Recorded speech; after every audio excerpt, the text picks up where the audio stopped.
You have a prepaid call from an inmate at the California State Prison for Presa, California. This call and your telephone number will be monitored and recorded. To accept this call, say or dial 5 now. Thank you for using. Hey, what's up, bro? Good evening, bro. Yeah, my name is Derek Blanton, CDC number AT2709. Right now I'm located at CSP SAC, Block B, 7, cell number 207, Presa, California, 959695671. If anybody wants to write, they can feel free to, and they'll get letters back from me as soon as possible, and thank you. Alright, so I began my extortion career when I was in Tracy, right after I first got busted off with life for felony murder, and really didn't have nobody on the team right then at that point in my life, because my mom was strung out on drugs, and my pops was in prison somewhere else, so, you know, I was in a northern headquarters in Tracy. It was basically their area of operation, but since I was so washed up and I didn't really care, I started going and pressuring all of these sex offenders, child molesters, rapists, anybody with child pornography. So in prison, our paperwork is basically like our resume, like a job resume. You know, if you're a career criminal, basically it just it highlights your traits and everything. So every time somebody comes to prison, their paperwork gets checked, and then their treatment, anytime after that, is basically just based off of, you know, what their paperwork says. So I basically started charging anybody with any sex crime $60 a month just to get left alone, and not to get beat up by me and my friends and shit. So that's basically how my extortion career started. But the thing about extortion is it's a felony charge. If you get caught doing it, then you get a brand new felony slapped to your ass. But again, when you're already doing life, felonies really don't seem so serious anymore, you know? How would you pretty much approach these individuals, these sex offenders? You know, how would you threaten them? Would you come with a weapon? And can you explain on how would you get them to actually agree for this payment? Yeah, okay. Tracy, it's about, in some blocks it goes up to 5 tiers high.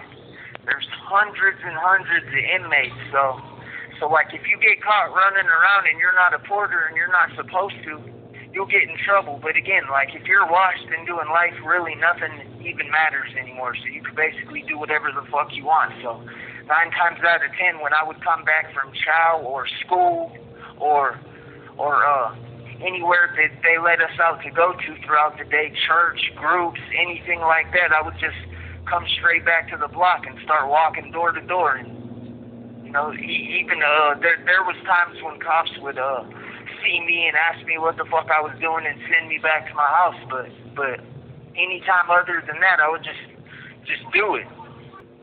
Okay, and what would happen if they refused to make the payments that you required or asked for? No one ever refused. Yeah, hey, no one refused. 9 times out of 10, you know, when I lay it out to them, I would tell them, you know, it wasn't worth them getting beat up, you know, and it basically was just my intent to keep them safe, and that's it. I'm a mediator. I got sent basically to negotiate terms of peace or to declare terms of war, and that's it. And everybody usually paid the $60. If they didn't have that much money, we'd just take whatever they did have. And even after they got the $60 taken, they would still get the rest of their money taken later anyway. But but it was a great way to fund all of my drug habits and just considering that nobody was helping me from the streets and I was going to canteen first, second, and third draw every month, it made all the difference in the world. Do you have to share the revenue that you got from these sexual predators, or it was all you? Yeah, well, no, I was kind of doing my own little cha-cha because fucking, like I said, I didn't have nobody helping me, looking out for me, checking on me, nothing like that. So the money that I did get, I just used it to take care of myself. It was a lot harder to take care of myself without any help. So when I did get the money, I cherished it that much more. So you basically just got pretty much canteen, or do you get like other things from it as well? Yeah. I didn't really deal with anything other besides canteen because it was the easiest way to do it. Okay. So bags of canteen.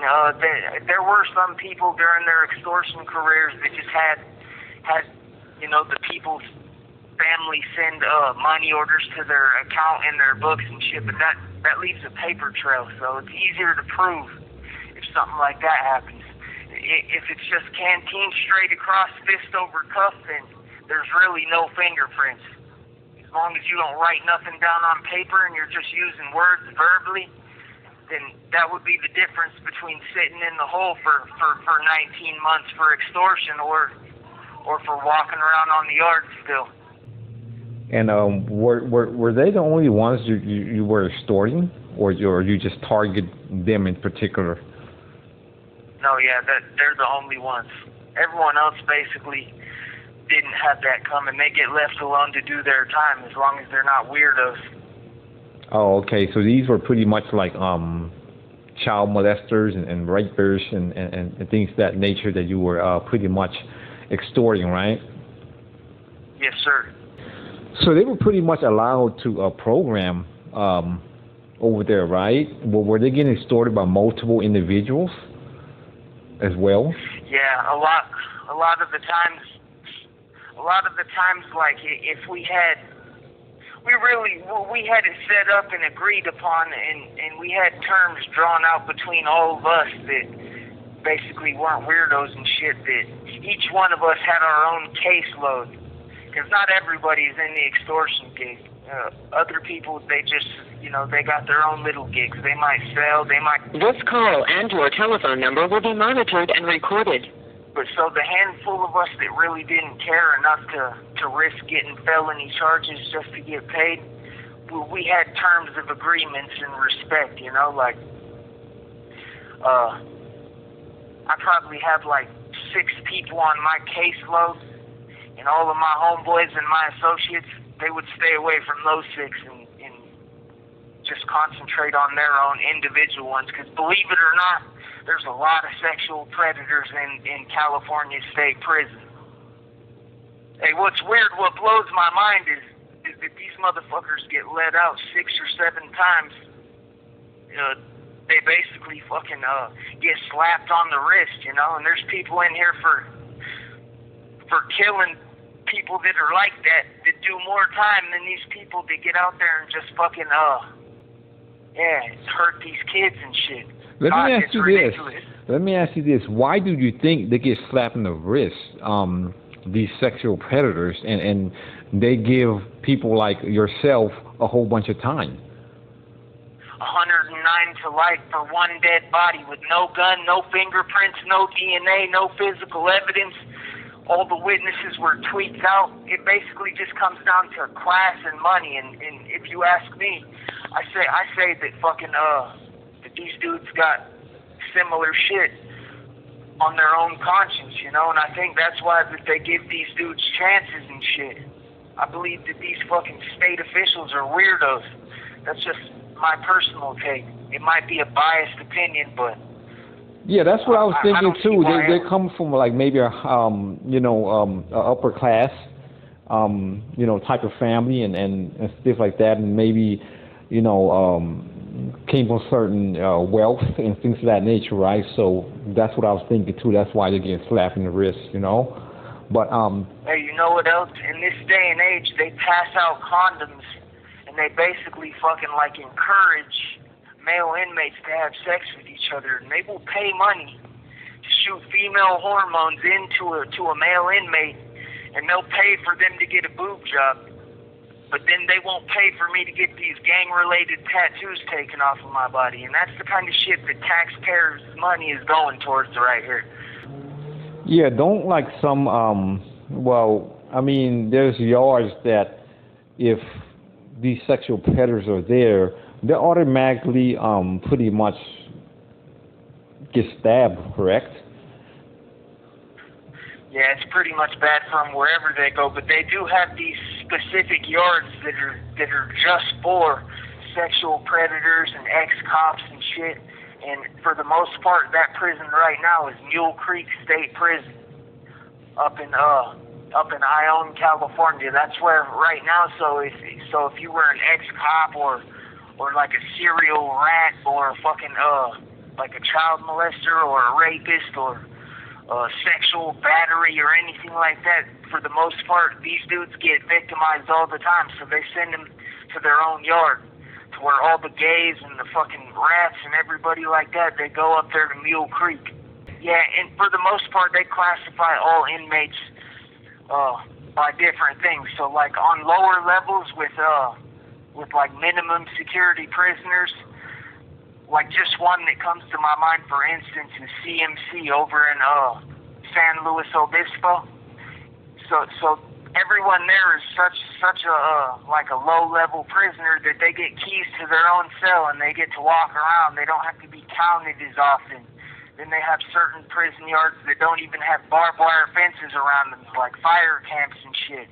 But then they have these level 4 yards like the one I'm on. They have 2 razor wire fences that are about 16 feet high each with electricity running through them. So escape is pretty much guaranteed not going to happen. And we get counted more and everything. There's different levels of security.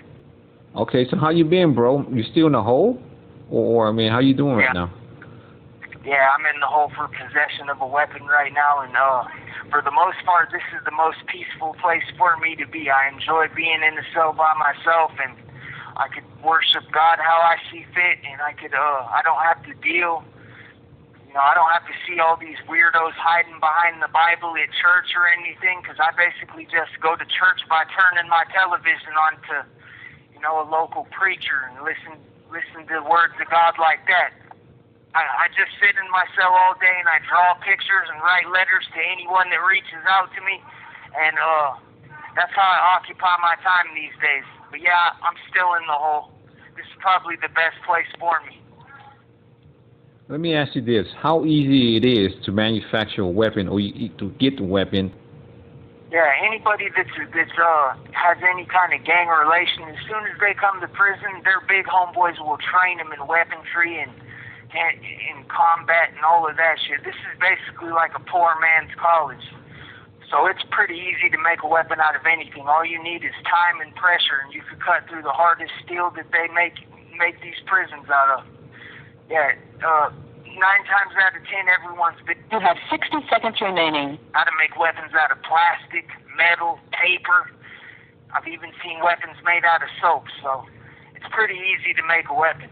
And it ain't that difficult for an individual to get stabbed in there with one of those weapons, correct? No, not at all.